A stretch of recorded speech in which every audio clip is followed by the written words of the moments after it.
What is spoken word poetry? Well, sit down and listen to me. Hey everybody, I'm Mr. P, and today we're gonna learn about poetry. Oh! That wasn't half bad.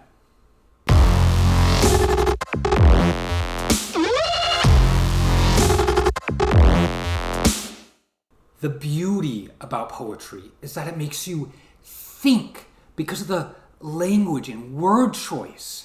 Poetry is also about feeling. That feeling comes from the language used. You could read a poem today that really speaks to you, and then read it again 15 years later, and it could mean something completely different because you are different. Spoken word poetry is a broad designation for poetry intended for performance. Though some spoken word poetry may also be published on the page, the genre has its roots in oral traditions and performance.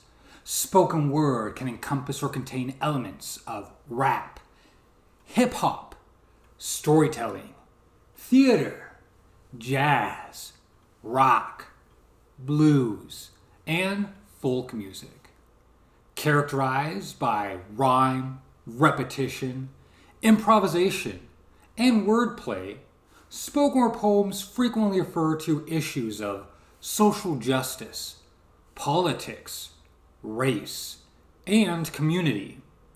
Related to slam poetry, spoken word may draw on music, sound, dance, or other kinds of performance to connect with audiences. Let's give some quick examples of these things seen in actual spoken word poetry. Humble and fair, what if you care? What if you're here and we're unaware? What if you're holy? What if you know me? What if it's true? Jesus Christ was your only son. What if he's the one given for all to break down the wall? What if your call is for me to be free and to see a new reality?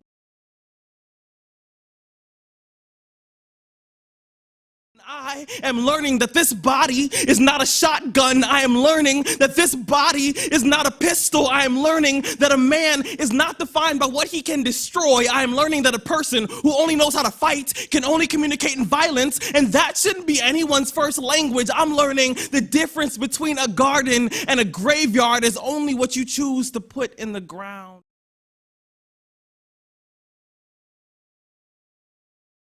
Hello, water in my coffee. Death in my news. That was it? That was all I had to do? All right.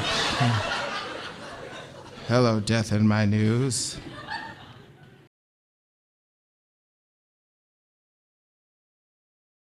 It used to be hard to connect when friends formed cliques, but it's even more difficult to connect now that cliques form friends. But who am I to judge? I face Facebook more than books face me, hoping to book face-to-faces. From the Garden of Eden to the branches of Macintosh, apple picking has always come at a great cost. iPod, iMac, iPhone, iChat, I can do all of these things without making eye contact. We used to sprint to pick and store blackberries.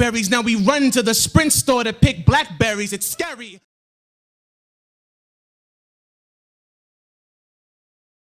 Justice, remove your blindfold for just a second.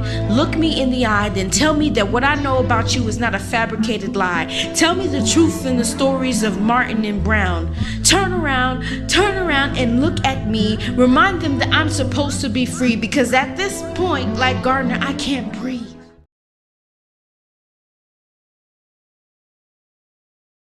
Our country is divided into two continents. There's a colossal split that is ideological, where it's nearly impossible to find any values in common, and the phrase civil discourse has become oxymoronic, where social media is a juggernaut that keeps you locked inside your own boxes while the algorithm incites conflict.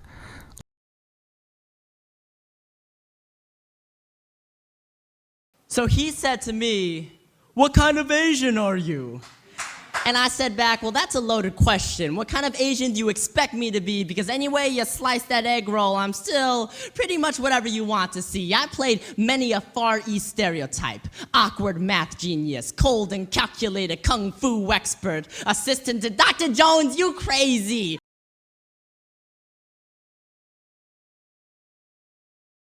Education, safety, inclusion, peace, jobs without confusion. Each person is equal under the law. Persons with disabilities, ethnic and religious minorities, those at the margin historically, physically, ethnically, politically marginalized. Meet with the decision makers, not the takers. Human rights put down grassroots. They organize, growing and flourishing. They nourish and humanize our hopes and dreams as a community. So, now that we understand what spoken word poetry is a bit better, let's talk about the word choice in poems, particularly their connotative meanings and figures of speech. Words have both a denotative definition and a connotative definition. A denotative definition is the dictionary definition. For example, night is the period of darkness in each 24 hours, the time from sunset to sunrise. The connotative definition of a word is the emotional feeling or mood that the word or phrase invokes. For example, in this case, night would be scary, darkness, fear, the unknown.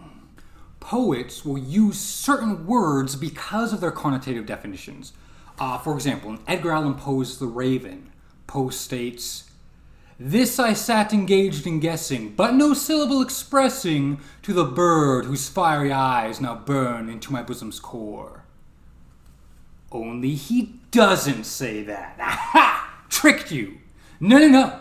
Instead, what Edgar Allan Poe says is, "This I sat engaged in guessing, but no syllable expressing to the fowl whose fiery eyes now burn into my bosom's core."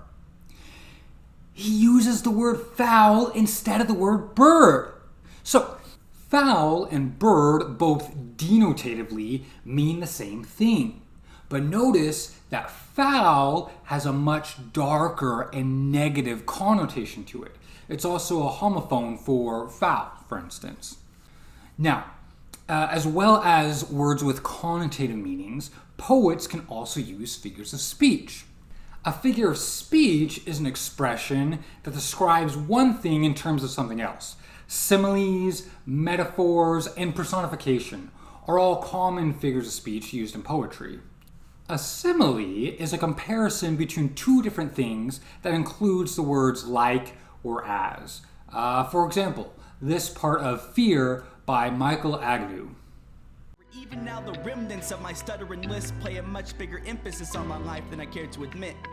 I can't seem to forget the not too silent diss from the kids in middle school saying, "Silly Michael, spit it out," sounding like Porky the Pig with a sponge in his mouth. By comparing his stutter to Porky the Pig's with a sponge in his mouth helps us better visualize and understand the way his speech sounded, better than anything else could. So, a metaphor. A metaphor is a comparison between two different things without using the word like or as. For example, this part of To This Day by Shane Kochian. I probably butchered his last name. As if depression is something that could be remedied by any of the contents found in a first aid kit. To this day, he has a stick of TNT lit from both ends, could describe to in detail the way the sky bends in a moment before it's about to fall. Notice how that metaphor is so much more impactful and powerful than Shane simply saying he was suicidal. Okay, there's an emotional impact that the metaphor carries with it, and that's why he uses that metaphor. Personification is giving human characteristics figuratively to inanimate objects. For example, this part of The Altar by Gloria Umana. I'm standing here in the midst of tears, allowing shame and defeat to drown me in fear. My sin is suffocating me. Notice how she is giving inanimate objects, in this case feelings or emotions or nebulous ideas, human characteristics, which really adds to the meaning and the power of what's going on in this poem. A symbol is an object, person, or action which represents an abstract idea. For example, this part of Rifle by Rudy Francisco. When I was 6, I was taught how to throw a punch in the 80s. That was the anti-bullying movement. The first time one of my classmates took a yo mama joke a little too far, I remembered my training, so I turned his nose into a fountain, my fist 5 pennies, I closed my eyes, I made a wish, I came home with bloody knuckles, and it was the first piece of artwork we hung on the fridge. I remember staring at my hands the same way you stare at a test when all your answers are correct. I didn't know what class this was, but I did know I was passing, and isn't that what masculinity has become? A bunch of dudes afraid of their own feeling. There's lots of things that can be seen as symbols in this section. One of which is that a fist can symbolize what the world says masculinity should be, and how that might be a negative thing. Well, hopefully this guide was helpful for you to better understand spoken word poetry and how figures of speech work in poetry in general. Don't forget to like and subscribe. I'm sorry, why do people say don't forget to like and subscribe? If I like a video on YouTube, I'm gonna like it. I don't need the YouTuber telling me to like it. If I want to subscribe, I'll subscribe. You don't tell me what to do. Maybe I can write a poem about that.